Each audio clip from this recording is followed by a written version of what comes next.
Once again, this is Paul McGUIRE. You are watching the Paul McGUIRE Report. We're taking a deep dive once again. Behind me, obviously, is a tree with leaves. When you see the wind blow through the trees, the leaves are yellow. And I was contemplating this in prayer the other day as I was doing chores, and I was walking by the tree behind me with the yellow leaves. And as the wind blew into the tree leaves, I noticed it was as if the yellow tree leaves, illuminated by the sun, were like dancing. They were dancing like in a metaphorical type dance. They were dancing in a kind of energetic sense. Now, what I mean by that, the way God the Creator, capital C, created our world, our reality, He incorporated a science, because God is the author of all true science. God created a science known as bioenergetics. In our lust for power, in our greed, in our spiritual blindness as a nation, America, Europe, and many of the other nations of the world have lost sight of the original yet profound simplicity that can be found in things like nature and the energy forces that move through nature that are good for us, such as bioenergetics. So when you see the yellow leaves being moved by a strong breeze, that is an example of God's poetry.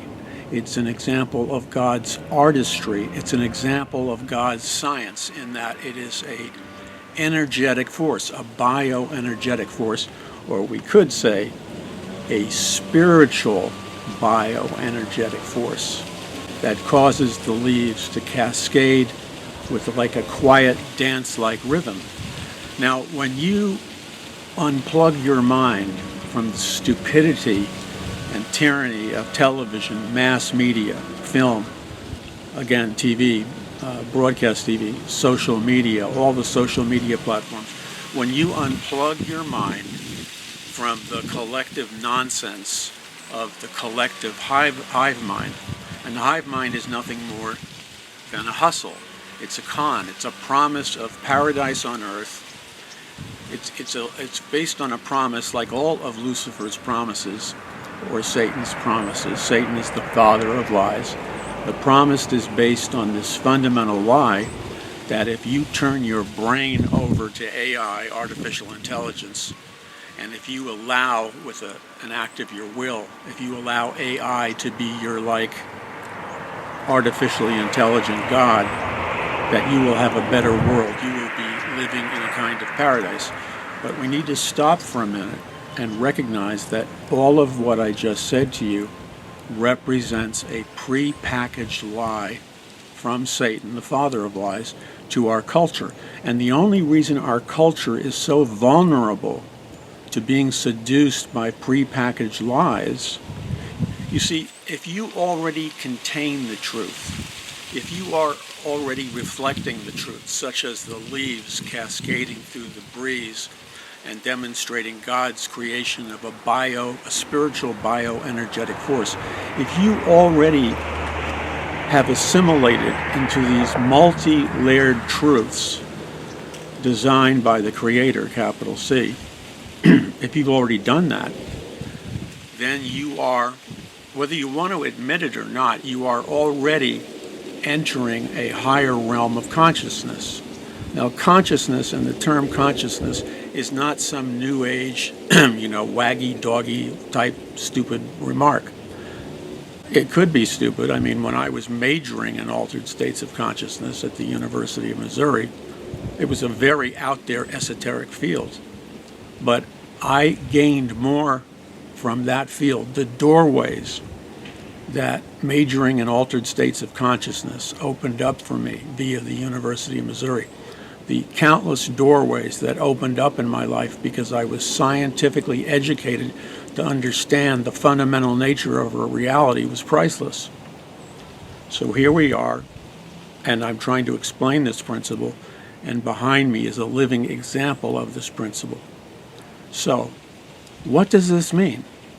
As I've said many times on the Paul McGUIRE Report, we are currently, right now, at this moment, we are in what I have termed the greatest battle for the hearts and minds of mankind in the history of the world. We are in the greatest battle for the hearts and minds of mankind in the history of the world. Now that's true.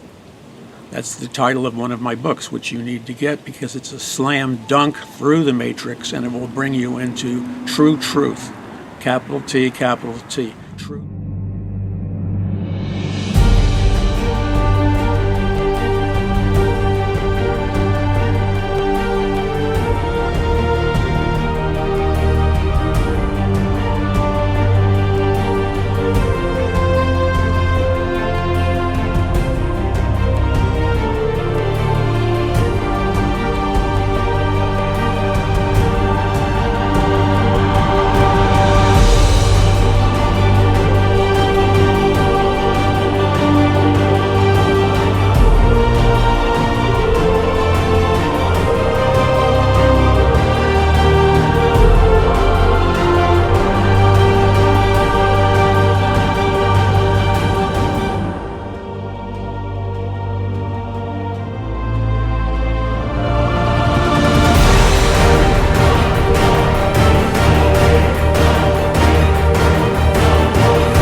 True truth or final reality, capital F, capital R, final reality or true truth. The Bible says in numerous places that when we see or when we behold the creation, the created world created by the Creator, we are literally reading and viewing the Bible coming to life right before our very eyes. In other words, nature itself, men and women themselves, are all living testimonies, if you will, living examples of God's truth, the Creator's truth, revealed right in front of our eyes. So we have to understand, we can't be superficial, we can't be like Lilliputians. I was reading the writings of Tom Swift that was read to me when I was a kid. Tom Swift was a brilliant author, but he was also, to a minor degree, an occultist.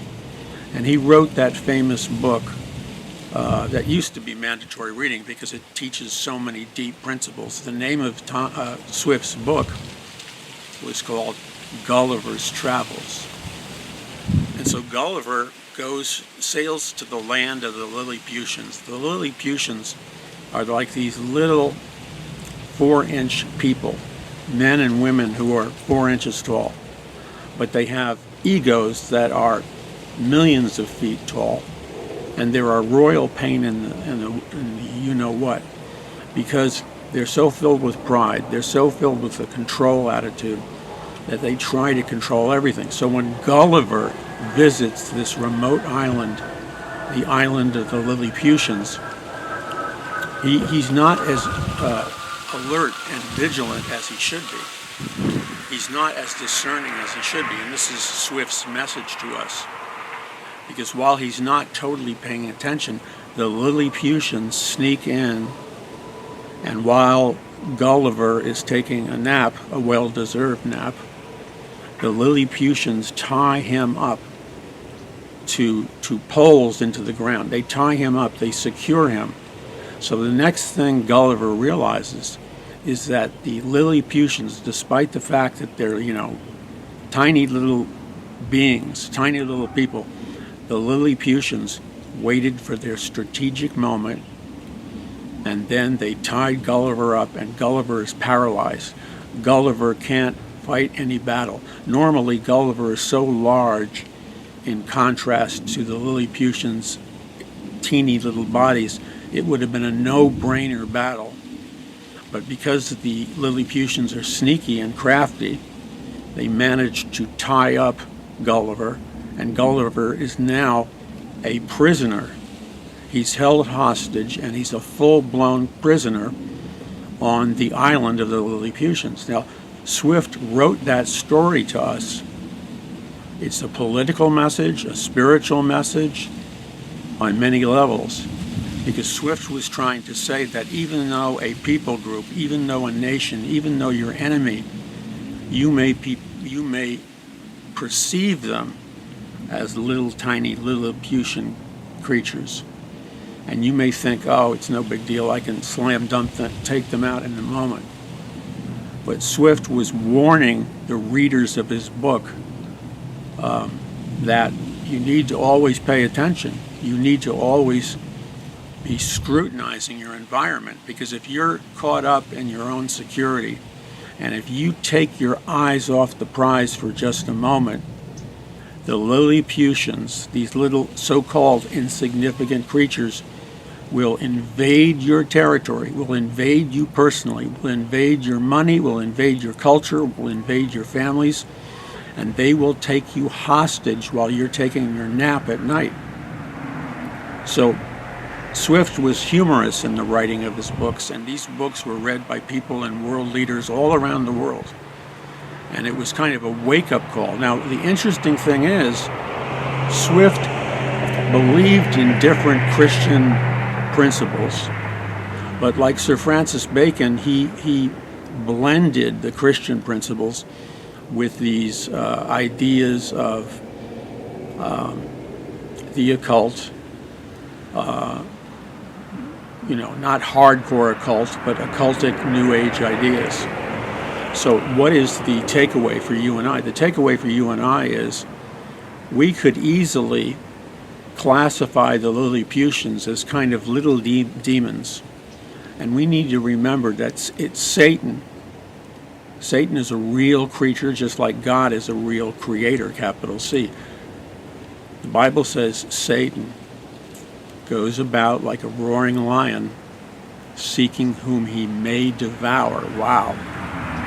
So Satan goes about, he's not a roaring lion, it's a bluff, it's an act, it's psychological warfare, if you will. Satan goes about like a roaring lion, and he's seeking whom he can take down. He's looking to exploit vulnerabilities. He's looking to take over where there is perceived weakness. So Satan goes about like a roaring lion, checking everything out, seeing whom he may devour. So who's got the door open? Who's got the front door and the back door open? Who left the keys in the car, or the keys to the front house? Who left the keys in the key holding thing on the door? Somebody who wasn't paying attention. So the message to you and I is, now this is where we go right back into our time period. And we have to own this truth continually. We need to remind ourselves of this truth 24/7. And this is the truth. I've devoted my life to communicating this truth to people like you and myself. The nitty-gritty truth is this.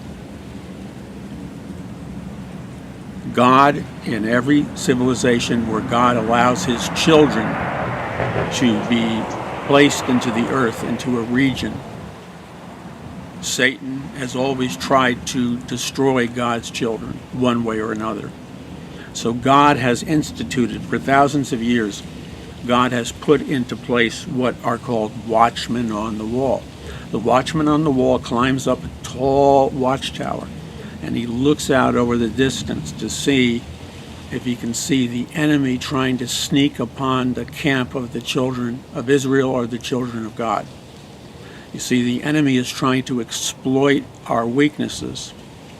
So the watchman's job is to use his eyes and to stay awake and to scan the horizon to see if he can see the enemy trying to infiltrate in, or if he can see the enemy trying to come into the camp of God's people, and then implement a massacre, a bloody massacre.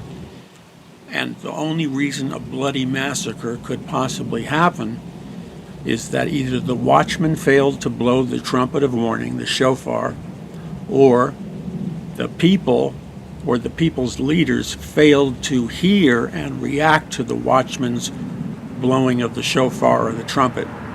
In that scenario, the enemy comes in and slaughters, massacres God's children, and their bodies are dead and lying all over the fortified city that they erected for their protection. But the fortified city didn't do them any good because they ignored the warning of the watchman blowing the trumpet of warning. It's like the watchman functioned as a kind of human radar system. So the message for you and I is, in America, don't be deceived.